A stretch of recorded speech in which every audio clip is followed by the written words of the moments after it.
I'd like to welcome all of you who are watching to the online community evening event that we had this year. For those of you who've been before, you will remember what an amazingly vibrant and enjoyable event it is, with the street full of food made by our staff, our parents, our community. The trampolining, the photo booth, the DJ, the diversity showcase, the Henrying of Hands, etc., the protest stalls. All of that we used to do live, obviously, and for obvious reasons this year we can't. But I'd really like you to enjoy the fact we have a number of students from across the school showcasing their work that celebrates our wonderfully diverse community. I'm going to start this with also some welcoming words from Mrs. Jaffa, our head teacher, and then enjoy the evening. And we really do look forward to having this event being physically with one another once again in the very near future. Community gives us such a good sense of belonging. And at SNS, we are really proud of all the people who come from the diverse backgrounds that they are, and we truly celebrate those. I hope today you will see a small element of that in this fantastic event that we have. I wish you all well. Enjoy the evening. Thank you. Thank you very much, Mrs. Jaffa. So our compere this evening is no stranger to Stoke Newington School, and he has done wonderful work with our students over the years, helping them to express themselves through spoken word and poetry. Adisa, the verbaliser, is here this evening for the evening, and we were fortunate enough to have Adisa create a poem especially for Stoke Newington to celebrate Black History Month back in October. And Adisa is going to perform this poem for us and then compare, and at the end he'll finish with some words as well. So thanks very much, Adisa. Over to you. Thank you, Ms. Gluckstein, and good evening and welcome. My name, as has been said, is Adisa. I like to be known as the verbalizer. So this poem is specially dedicated to this wonderful school, and the idea is that we're celebrating the power of words, and the poem is called My Instrument, My Pen. My instrument, my pen, a steel quill tied to a hunter's spear. Black blood squirts through bamboo veins, leaving tattoos on the papyrus of your soul. My instrument, my pen, ebony drumsticks beating Afrobeat blues of redemption song on racism's taut goatskin head. My instrument, my pen, scribing my art laws, but they ain't new. They surfaced before like African Moors, guided by Yemanja, arriving on European shores. My instrument, my pen, engraving future footprints on our children's beach, dousing flames of fear, ignorance, and deceit. I'm dunking metaphors of love into plain paper baskets like wings were attached to my feet. My instrument, my pen, wrapping griot tales round full moon fires, rekindling the ancestors, unifying our voices in celebration choirs, unifying our voices in celebration choirs.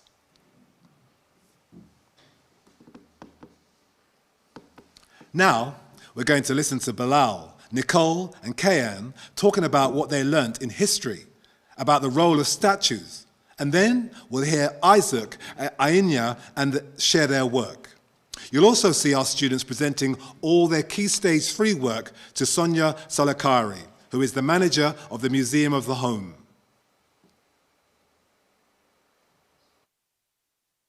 In our history lessons, we learned about why the statue of Edward Colston was brought down by protesters in Bristol. We learned about Sir Robert Jeffrey, who has his statue above the museum in the home in Hoxton. There is a campaign to take down the statue as he made a lot of money from slavery. We read different historians' ideas about whether to take the statue down and remove them completely or put them in the place where they are explained. David Olusaka and Mary Beard were two of the historians we looked at. Our task was to write a letter or poem or poster to Sonia Salakari, the manager of the museum, about what we would like to happen. This lesson and task helped me to think about history and who is celebrated and who is forgotten. It also makes history a subject which helps me understand what is happening today. This is a poem that I wrote in history. A man who kept slaves, but not for the fame. He sold them for the money. Now that was not funny. The lives that he took, the people that died, friends mourned and family cried. Hello, my name is Inaya and I'm in Year 7. In our history lessons during Black History Month, we learnt about Sir Robert Jeffrey, who left money to Hackney and is now shown as a statue above the Museum of Home. He made his money from slavery. We discussed what should happen to his statue, and this is what I made. Have you noticed what's going on? Some of our black heroes gone. The statue of Sir Robert Jeffrey reminds me of slavery. He was an English merchant that made his name from savagery. Hello, I'm Isaac Jury, and this is why I work for Black History Month. The day the world went west. The day the world went west, that day was different from the rest. A boy, a family taken from their home, kidnapped, taken to be made a slave, dehumanized, turned to a rich man's butler. Now you should tell me, the man who allowed all those living humans to be sold to a life of slavery. Now you tell me that man should not just have a statue, but a museum named after him. There has been much discussion within the museum and its wider communications about what this statue represents and its place in the museum today. The museum has pledged to be open and honest about the legacy of these buildings. We will use the statue to talk about racism and oppression, both historically and now to make real and lasting change. This is the Solakari, this is who we've been writing to. Nicole's just going to tell you what we've been doing. Yeah, hi, thank you for meeting us. Basically, in history, we've been learning about the significance of statues across London, like their history and their backgrounds. And we learned about the Robert Jeffrey statue and like what other historians thought about it, and we decided how we wanted to, how we felt about it, and then we wrote letters and stuff to you so that we could like persuade you to keep it up and bring it down. Okay. Yeah. Well, thank you. Thank you for talking about this really important issue in your classes, your teams. Obviously, it's something which is really current and we take really seriously at the museum. So I really look forward to reading all your letters and letting you have a response. Here, Bilal, will you give, so there's a t-shirt there, there's poems and letters and all sorts of different posters. Will you give that such to a lot of work. us? Thank you very much. Really appreciate that. Thank you. I'll have a good read through. PE got students to do fantastic posters on successful BAME sports people, and Chris will tell us about that. This will be followed by our first musical performance by the wonderful Chamber Choir. We had to write a poster about amazing black athletes. My poster was about an amazing marathon runner called Elliot Kipchoge. He recently ran a marathon under 2 hours, which is thought to be impossible up to that point. And that shows that no matter where you come from, we can all be great.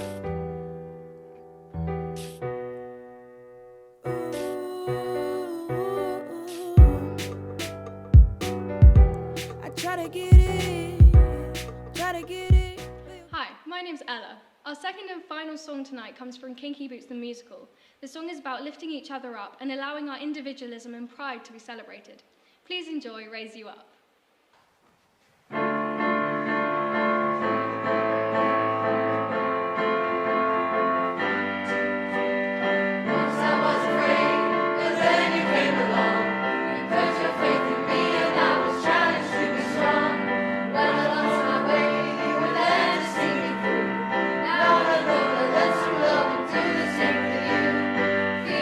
Fire to take you higher, will light you up like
Now, we get to hear from a Year 8 student called Theo, who produced his grandma's story for a wonderful COVID-19 project called Our Roots.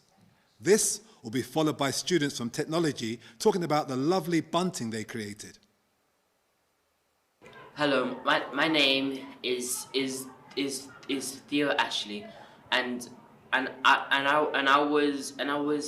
was tasked to write about my roots. I chose to write about my grandma. I am gonna read my favorite paragraph to you. My grandma's name is Maureen Reed. As a small child, she was given the name muscle chicken by her family members because she'd flinch like a little chicken when having a shower. She was born at home on the 21st of May 1952 in Greenwich Town, Kingston, Jamaica, and lived in a house with her mother, June, aka Kitty, Grandma Kitty, and an extended family.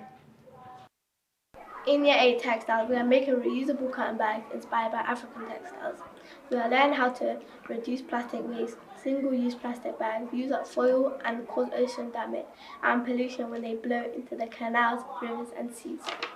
We have been taking inspiration for our designs by researching African textiles. African textile designs are vibrant and colourful and often consist of elaborate and detailed repeat patterns which traditionally were block printed. There are shops selling African fabrics near our school in Dalston and Ridley Road Market. These African print fabrics have been produced in Africa for over 200 years, but are still popular with contemporary fashion and textile designers all over the world. We have been designing our own motives and then block printing the motive that we have tie-dye to create colourful patterns that will decorate the bags. For community evening, we have made flags celebrating African textile heritage. Leonardo, Bruno and João, who have English as an additional language, and they were sharing work with us. At Stoke Newington School, we have students from all over the world, speaking more than 40 different languages. We have 31 students who come from either Portugal or Brazil and who speak Portuguese, and 3 of us would like to take this opportunity to celebrate the work of one of the most widely read and loved authors in the world. Paulo Coelho was born in Brazil in 1947 and is most well known for being the author of the international bestseller, The Alchemist. João and Bruno are going to read the prologue of The Alchemist in its original Portuguese, and I will read the English translation. O alquimista pegou livro que alguém na caravana havia trazido. O volume estava sem capa, mas conseguia identificar o autor. Oscar Wilde. Enquanto folheava suas páginas, encontrou uma história sobre Narciso. The alchemist picked up a book that someone in the caravan had bought. Leafing through the pages, he found a story about Narcissus. O alquimista conhecia a lenda do Narciso, belo rapaz que todos os dias ia contemplar suas próprias belezas num lago. Era tão fascinado por si mesmo que certo dia caiu dentro do lago e morreu afogado. No lugar onde caiu nasceu uma flor que chamaram de Narciso. The alchemist knew the legend of Narcissus, a youth who knelt daily beside a lake to contemplate his own beauty.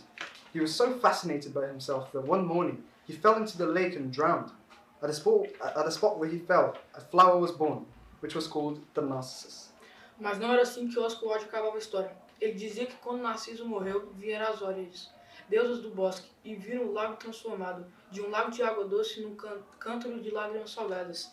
Por que você chora? Perguntaram as Óriades. Choro por Narciso, disse o lago. Ah, não nos espantas que você chore por Narciso, continuaram elas. Afinal de contas, apesar de todas, nós sempre corremos atrás dele pelo bosque. Você era o único que tinha a oportunidade de completar de perto sua beleza. But this was not how the author of the book ended the story. He said that when Narcissus died, the goddesses of the lake, the forest, appeared and found the lake, which had been fresh water, transformed into a lake of salty tears. "Why do you weep?" the goddesses asked. "I weep for Narcissus," the lake replied. "Ah, it is no surprise that you weep for Narcissus," they said, "for though we always pursued him in the forest, you alone could contemplate his beauty close at hand." Mas Narcismo era belo, perguntou o lago. Quem mais do que você poderia saber disso? Respondeu sua surpresa Oreades. Afinal de contas, era em suas margens que ele se debruçava todos os dias. O lago ficou algum tempo quieto. Por fim disse, eu choro por Narciso, mas jamais havia percebido que Narciso era belo. Choro por Narciso, porque todas as vezes que ele se deitava sobre minhas margens, eu podia ver no fundo dos seus olhos minha própria beleza refletida. "But was Narcissus beautiful?" the lake asked. "Who better than you to know that?" the goddesses said in wonder. "After all, it was by your banks that he knelt each day to contemplate himself." The lake was silent for some time. Finally, it said, "I weep for Narcissus, but I never noticed that Narcissus was beautiful. I weep because each time he knelt beside my banks, I could see, in the depth of his eyes, my own beauty reflected." Que bela história, disse o alquimista. What a lovely story, the alchemist thought. Next, we hear from one student, Rhea, and what she learnt about the book she read as part of a school library reading project. Then we'll have two students, Afua and Elena, who will showcase work they've done in geography.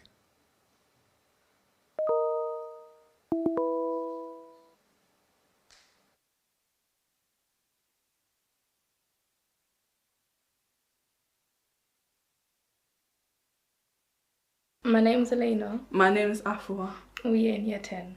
In geography, we watched the video where Adichie talks about the danger of a single story. Before starting our Nigeria topic, she describes the time when she was 19 in university in USA and her roommate who had a single story of Africa. She says how single stories stop people from different communities from understanding each other.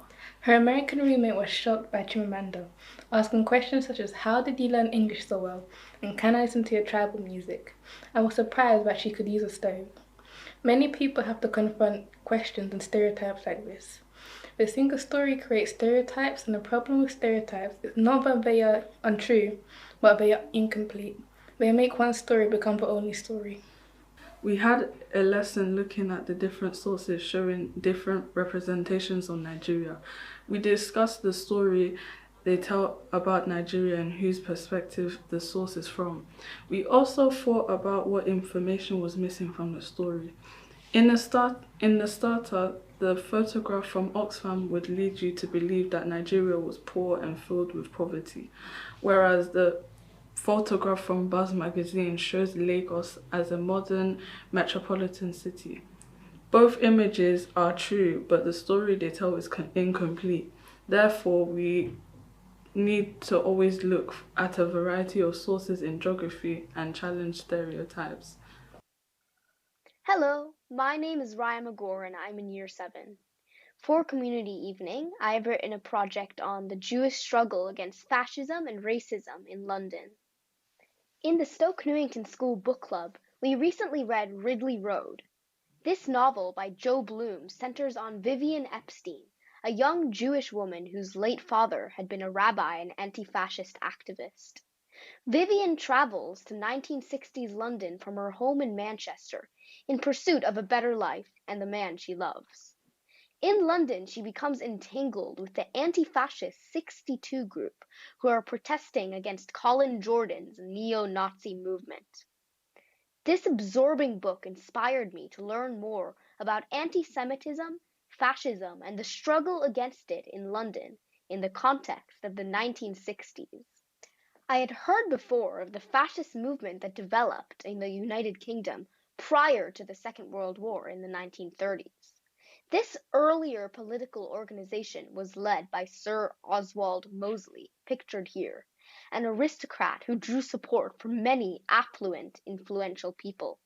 In the midst of the Great Depression, he recruited thousands of resentful, unemployed youth and workers, hundreds of which resided in army barracks under a military-like regime. His army, called the Black Shirts, blamed many social issues on Jewish immigrants. Mosley was opposed at many rallies, meetings, and marches by London's grassroots organizations, such as the Independent Labour Party. These groups sought to unite people of different ethnicities and religions. In 1936, the confrontations between Mosley and his opponents reached a climax in the Battle of Cable Street, in the predominantly Jewish district of the East End. Londoners of multiple backgrounds and nationalities united to obstruct the fascists' anti-Semitic march, building a blockade on Cable Street. Mosley's defeat that day led to the rapid disintegration of the earlier fascist movement in Britain. The brand of fascism that emerged in Britain after World War II was fundamentally different. It was largely led by Colin Jordan, who appears in the Ridley Road novel. Jordan was a highly active nationalist. In other words, he advocated for racial purity and for the superiority of the British nation. Jordan was also a neo-Nazi. He explicitly admired Hitler's regime, the Third Reich. This was a highly racist worldview that had little respect for democracy and individual rights and freedom. Unlike Mosley's 1930s movement that focused on rallying the masses, Jordan's tactics sought to foster a small group of dedicated activists who would seize power by force. The Jewish anti-fascist movement that resisted Jordan and warned against his dangerous politics were galvanized or aroused by a neo-Nazi rally in Trafalgar Square in July 1962. Jordan and his minions had hung banners on Nelson's column reading, "Hitler was right, free Britain from Jewish control." Indignant, Jewish activists smashed the platform and tore the banners down. Coming out of this event, a cohort of anti-fascist Jewish activists formed an organization known as the 62 Group, which plays an integral role in the Ridley Road book. The 62 Group used violence to oppose Jordan, disrupting speeches, meetings, and events. Additionally, they would send members to spy on the fascists from an inside view. The main storyline in Joe Bloom's novel focuses on a 62 Group member who goes undercover as a follower of Colin Jordan. This fictional character penetrates Jordan's inner circle, attending fascist speeches and marches in full uniform before he is discovered and brutally beaten up. Something the novel perhaps says little about is the alignment between anti-fascism and anti-racism in this period. Right-wing extremists like Jordan regularly targeted immigrants of color. The idea that Jews were behind colored immigration featured widely in their propaganda. Jewish anti-fascists countered these attacks, expressing a commitment to more generalized anti-racism. Similarly, Black activists in this period pointed to the Jewish Holocaust to warn against the dire consequences of right-wing attacks. For example, Malcolm X, visiting the West Midlands of England in 1965, said that he'd heard Black people were being treated as the Jews had under Hitler, and that's why he'd come. He warned that action must be taken, saying, "I would not wait for the fascist element to erect gas ovens." Claudia Jones, a journalist and activist, reminded the readers of her Afro-Caribbean News Gazette of the millions of Jews who were tortured and murdered in Germany. Failure to remember this history, she explained, resulted in the Mosley mob crawling from under their stones. This shows that a historical novel is an excellent way to learn about history, but you don't always get the full story. Thank you. We marked the 1-year anniversary of the death of George Floyd at school on Tuesday, May the 25th, with a Take the Knee event during the lunchtime for different year groups.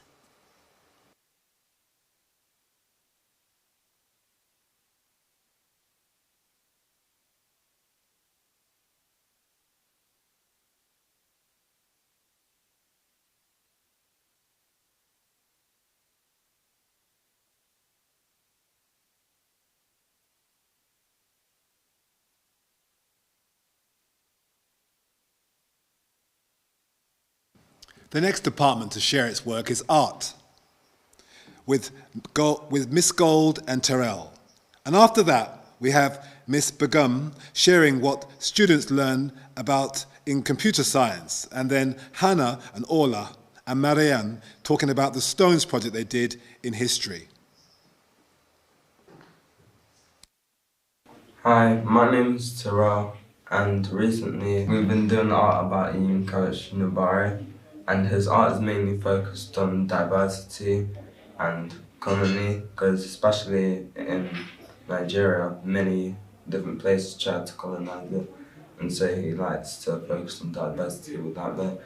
And this is my art. This is called print block making. Yeah, block printmaking. Yeah. And the reason we did it was because the fabrics that we were looking at are made in the same way, aren't they? Made in a similar way. With the background, because the background is meant to be like, it's meant to like show a different kind of pattern to the thing, but you're meant to notice like kind of both bits. Well, we do on yours because it's so nice. Yeah. It's a really good one. It's based on your headphones, isn't it? And the background was inspired by the sorts of fabrics that Yinka Shonobari uses. Yeah, that's on it. It wasn't like, I got inspired by beats, but I didn't want it like to be the same exact thing, so I just put my own idea into it by putting S instead. Nice. Yeah. So double inspiration. Yeah, basically. Very cool. Hi, I'm Miss Carnham and I teach computer science. I'm going to be talking about the different lessons we do in computer science that represent the different groups in our community. There is a lesson about the incredible contribution Alan Turing made to computing at the Second World War effort to break the German Enigma code. Students find out how he tragically died young after being found guilty of being a gay man, which was illegal then. Students learn how to present information about him in a poster. We also do a lesson about Garrett Morgan, an African-American who invented both gas masks and the modern traffic light, thereby saving many lives. Students create a presentation about him. When we look at the contribution made by Ada Lovelace to computer coding, students need to use templates to create business cards for her or tickets to an event she is hosting. We also look at patterns made in Islamic tiles, focusing on those made by Turkish Kurdish people and use coding to recreate some of these patterns. Some of my Key Stage 3 students will now present their work that they have been learning in their lessons. Hello, my name is Ines and I'm in 7A.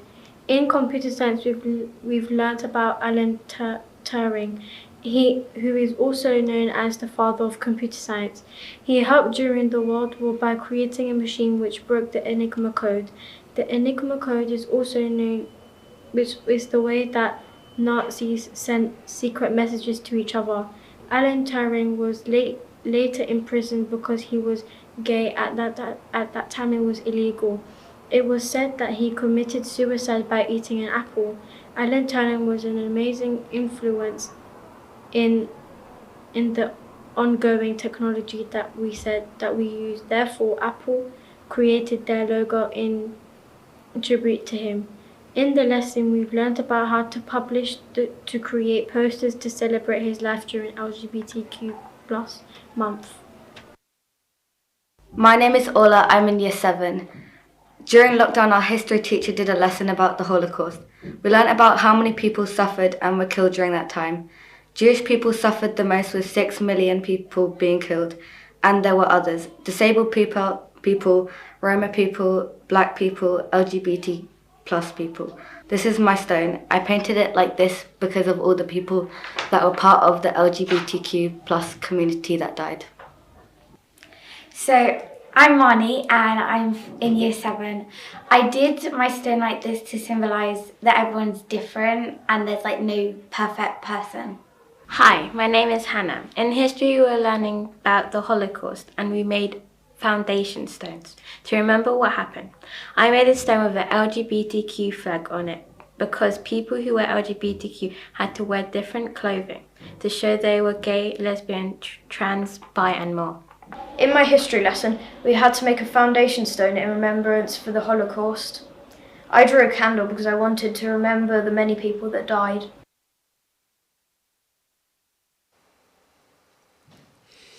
During the year, we have assemblies and tutorial activities around different themes, and here is a sample of some of what has been shared with our students. Welcome to today's Campaigning for Justice Assembly. I'd like to welcome you all to this year's Islamophobia Awareness Month Assembly. Welcome to this year's International Women's Day Assembly. Welcome to today's Holocaust Memorial Day Assembly. Look at the pictures of the women in front of you. What do they all have in common? They are all key workers. So how do we campaign at Stoke Newington School? Here's an image of staff, and there were many students there who took part in the school climate strike, September 2019. We've written letters, year 7 and 8 have written letters and poems to the Museum of the Home in Hoxton asking for the Jeffrey statue to be taken down and explained elsewhere, because he was a man who made his money from the slave trade. And here's just an example of some placards that students made around campaigning for women's equality. And we celebrate at Stoke Newington School, and these are images of community evening. In the past has been a very vibrant event, and the two top pictures are the street food that we have, where families and staff and children bring in food, and it's all free and it's from around the world.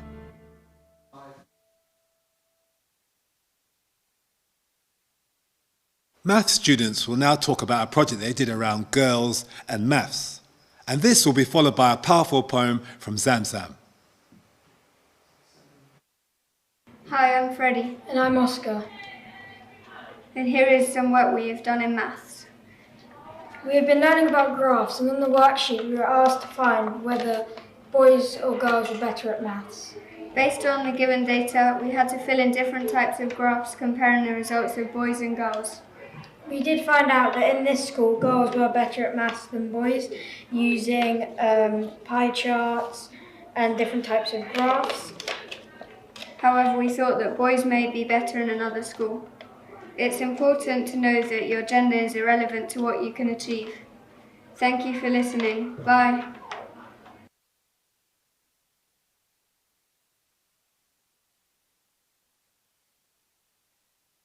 A comb in a white man's hand is a comb. When it's a black man, it's a weapon. Young black kids in groups are called gangs. When it's white boys, it's just seen as a friend group. When a young white girl colours her hair, it's seen as normal. When a black girl does it, it's seen as inappropriate and against school rules. When hijabis dress freely in their abaya, they're seen as terrorists. When a white woman does it, it's seen as growth and confidence. Why is it when a white woman gets murdered, it's on the news and seen as a murder case? But when a young Muslim girl was murdered, it was seen as a closed case. And no BBC News coverage when she was murdered by 2 girls. Shukri Abdi was only 12 and attended Oakley High and was drowned. You want to know what the police said? That she found the UK weather hot and went for a swim. The young girl comes from Somalia. Somalia is located on the equator, which means that it would have been a lot hotter there. So what makes them think that she can't handle UK weather? Why? Because she was murdered by 2 white girls. People held protests for the young girl and still haven't investigated the case or reopened it. But as always, if it was a white girl, there'd been a lot of media coverage on the case. Just a day in the life of a young girl who came to UK for a better life and was murdered. Say her name, Shukri Abdi.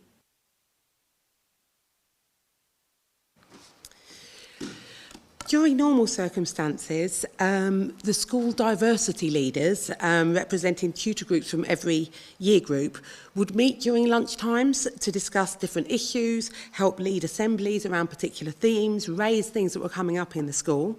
Obviously, this has not been possible in the last period, but here is Kayina talking about the kind of work diversity leaders have done over the years. My name is Kaina and I've been a diversity leader since year 7. We first met in year 7 and designed our badges which we wear on our lanyards. We have done assemblies about diversity and we are the students other students can come to with issues. We We are also the people who will stand up against students using racist, sexist, or homophobic language. Before the pandemic, we would meet once a month and discuss the different themes coming up and help design the assemblies and tutorials, as well as delivering them sometimes. Every summer, we would go on a diversity trip. The first one I went on was a walking tour of East London with a historian explaining how people have come to that part of London over centuries, including Jewish people and people from Bangladesh. We started at the Kinder Transport statue at Liverpool Street Station. We went on a trip to the Parliament, and on the tour we found out about how women fought for the vote, and then went to see art by British women at the Tate Gallery. Another year, we went to Brixton and had the cinema to ourselves, watching Black Panther, and had lunch in the Windrush Square, and then visited the Black Cultural Archives. I have enjoyed being a diversity leader, as I think it's really important to respect all parts of our very varied community at Stoke Newington School. As part of the enrichment programme, Dean Waite has been running a drawing club for Key Stage 3 students. Now you'll see some of the great work around diversity his students have done. Hi, I'm Jimmy. I'm in Year 8, and in Drawing Club we've been working on graphic novel pages for climate refugee stories. For my one, it's in England and countries when the cliffs erode, which have houses on, they fall into the sea a lot because of climate change and waters rising and stuff. In my one, someone has to leave their house because it's falling off the side of a cliff, and then they're homeless because they don't have anywhere to live. We created Islamic influenced tiles using LGBTQ+ symbols. We created these to show solidarity with the LGBTQ+ community. Hi, I'm Etienne, and in Drawing Club we've been doing comic strips about people in history who have helped their community, and I did Marcus Rashford because he campaigned for free school meals in the summer holidays. We also did the Black Lives Matter movement. We did climate change refugees and people who helped their community in lockdown. Hello, my name's Connor, and earlier this year in Drawing Club we did Isnic tiles based on the LGBTQ people. We used the symbols to create the tiles, and we made them in little squares. We got our own freedom in this, but also held back by the limitations of we had to do it about and it using the signs of the LGBTQ rights. I try to get it, but you're getting it wrong. Yeah, this is for my girlies. I'm just letting all the men know that we be swerving on these F-boys. Them coming home late, seen it's gal in your bed boys. I saw the messages on your phone, beating up myself thinking I should've known. But once you can tell lies, you're a liar. Once a liar. Wait, don't claim that you're a bad boy. Cause all the stuff you do is only a minor. So many ups in your own ends doesn't make One of the many pleasures I've had at Stoke Newington School has been working with Leah Marie. She is a talented poet. And here is her poem she wrote especially for tonight. After, Leah will have our final music performance.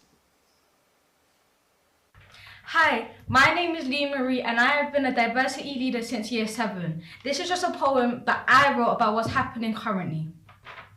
Clouds in the sky have different shades. The chairs that we sit on are all built the same.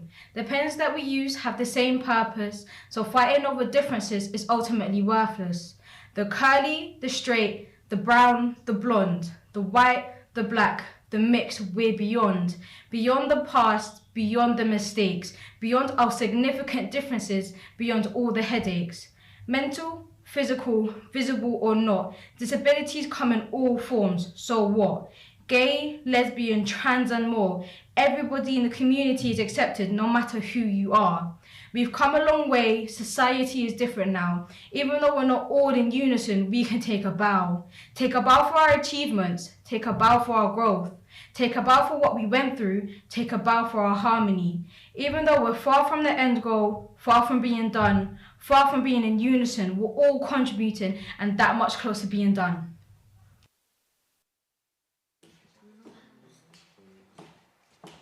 Tuna imba, wimbo wetu, amani. Tuna imba, wimbo wetu, wimbo wetu.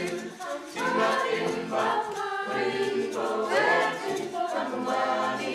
Tuna imba, wimbo wetu, wimbo wetu. Amani. Wimbo wetu, amani.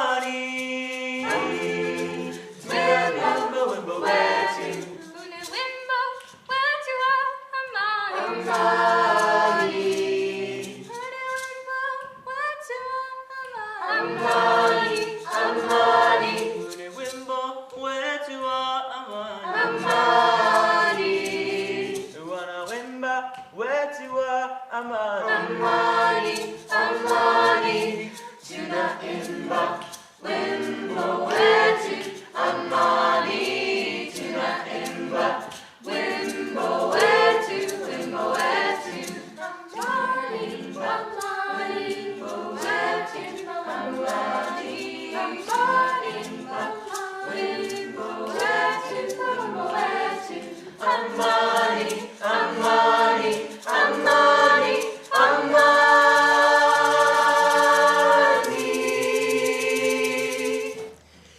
First of all, I'd like to thank all of you who did attend this evening. I hope you enjoyed it, but I do have to thank the people involved in making tonight happen. Firstly, thanks to the amazing students who shared their work and their thoughts with us. Thank you enormously to Nathan for doing loads of filming and the amazing tech team with George and his students and Dean.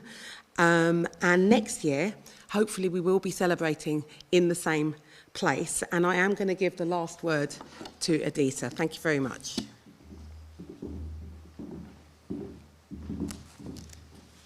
So one of the things to come out of the last year and going through that phase of lockdown is that it forced us to take time and listen more and feel more. This poem is called Take Time. Take a hexagon of honey from a hive on a hazy afternoon.